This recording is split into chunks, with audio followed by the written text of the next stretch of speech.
All right. Well, hopefully our next guest will be nicer to us, but probably not. Although he is showered, he claims, from Sports Illustrated's The Point Forward, Zach Lowe.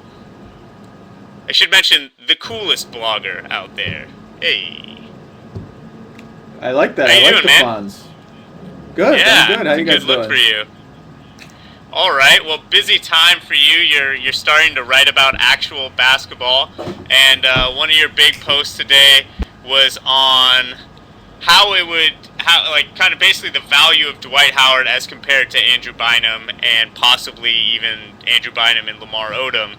And you concluded, and I think you're right about this, that if you can get Dwight Howard without giving up Gasol or Kobe, or maybe even with them, you do it because he's super young, super good, and stays healthy. My question for you is, how do you imagine that Laker locker room with Kobe and Howard in it? If Kobe had some issues feeding Bynum, I just can't see those personalities working out in LA ever being able to get Kobe on board with that deal. I mean, I don't know. That would be me speculating a little bit about guys I don't know very well. But Sure. Kobe's getting older. And in the next couple of years, he's going to have to defer more, whether he likes it or not. His coach is going to ask him to defer more, whether he likes it or not. And on the flip side, Dwight Howard doesn't strike me as a player that needs 18 shots a game or 24 points a game. He strikes me as a guy who's pretty happy to contribute all over the place, be a defense-first Sure. player if the particular game demands it. If anything, I think he's sort of struggling in Orlando with too much to do on offense and too much responsibility on offense, and probably would like a little relief.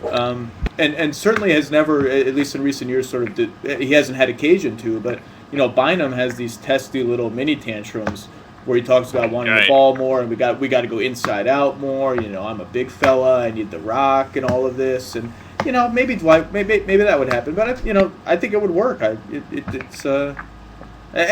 combination would work regardless. I don't necessarily think it would have the sorts of Kobe Shaq stuff going on. Hey, Zach, speaking of superstars that no longer want to be superstars in their previous towns, Chris Paul allegedly has been offered to the Celtics, and there are questions about his knee, there are questions about whether the trade would actually happen, whether Ainge even wants it to happen or ever discussed it, all that stuff going on. And Chris Paul said that he wouldn't sign an extension in Boston. Kevin Garnett kind of went through the same thing where he was initially going to be traded to Boston, said he wouldn't sign there. They got Ray Allen. It convinced him. Do you think that's still like a racial hangover from Boston's reputation and maybe what goes on or what's said in the stands at times during games to road teams? Or is that simply, I don't know where this franchise is going, so I don't want to be, basically where I am now in 3 years?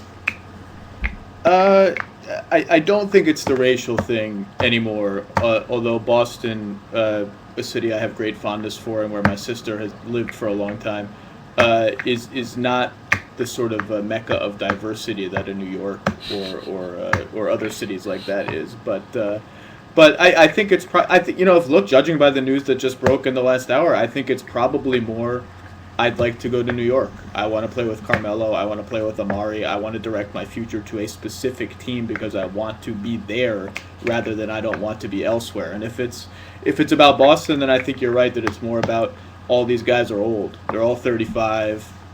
My knee is a little bit creaky. I'm probably, not going to be the explosive 22-year-old I was, even though I'm still one of the top 5 or 6 players in the game. I don't want to have to carry this team scoring 25 points a game in order to win. And I think we're seeing it with Darren Williams, too. I mean, these guys, for better or worse, Darren Williams wants to know everything. He wants to know, he wants to see the Nets sign players now, even though it might not be best for them to sign guys now, and they might be able to get better guys doing other things other than spending in free agency, but they want certainty. They want to know these are the guys I'm playing with, and they got to be good. Speaking of Darren Williams, it seems kind of weird that he's just been thrown aside in the shuffle when he's still a top 10 player in the league, arguably, still one of the best point guards you could ever imagine the last 10 years. Why is he no longer like this sexy option for anybody? It's just Chris Paul, Dwight Howard. No one really cares about Darren. Why is that so? You know, I was thinking about that today, and I don't really know the answer. I think it could be a combination of things. I think that there is a perception that Brooklyn is going to be such a cool market, and Prokhorov is going to break the bank to do whatever it takes to sign him, that he's not going to find a more attractive place. I think also the Nets sort of like, they got everything over with a year in advance. Like, they made a trade knowing that there was uncertainty built into it. They knew, today sort of just formalized it. They knew that there was going to be a little bit of uncertainty. I mean, the story is sort of already, it's already been told. Like, the Nets now have to prove to Darren Williams that he should stay there. And, why is there no speculation about where he's going to go or where he's not going to go? I think because the trade has already been made.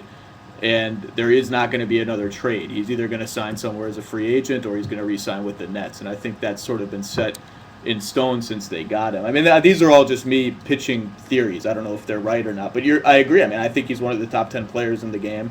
And I think I had him 8th or 9th in my much reviled top 100 list. And well, Melo should have been number one. I agree. Melo was we considered him for number one, and ultimately decided that he does not play defense, and so that should matter. Yeah, no, I agree with you. We're not hearing a lot of Darren Williams stuff, and even he, I don't know if you guys just saw him on Twitter, basically just said, "What's the freaking big deal that I opted out? It makes no sense for me not to. It doesn't necessarily signal I don't want to be in New Jersey." Yeah, no, there's a great headline that Devin Carpertian, who does the Nets Are Scorching, had a headline that was basically like, Darren Williams gives up $35 million for chance at $101 million. World freaks out. I mean, like, yeah, it's a basic business decision.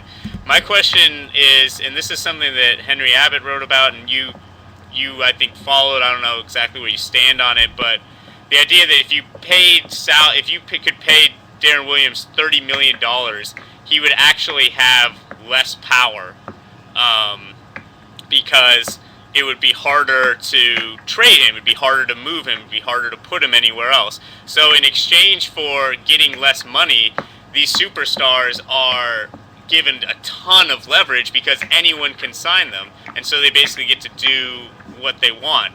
Do you think that if I guess my question is, is the CBA meant to control the superstars more, or just make it easier to get rid of middling players?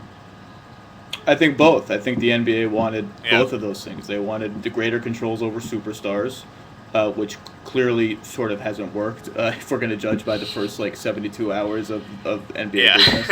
And they obviously want a more robust free agent market for the mid-level veterans, and I think they want a more robust trade deadline too. I think they want more sort of baseball style trades where a contender is able to pick up like a sixth man type, which happens now and then in the NBA. I mean, we saw with Shane Battier, and it does happen, but I think so many NBA trades are not about present day, value for the last 2 months plus the playoffs of that season. I think they want more trades like that for fans to get excited about. But yeah, I mean, Henry's concept of, if you unlimit maximum salaries and you make a team free to pay LeBron James $40 million, then you can't pay Dwayne Wade $40 million. It's just no feasible way to do it.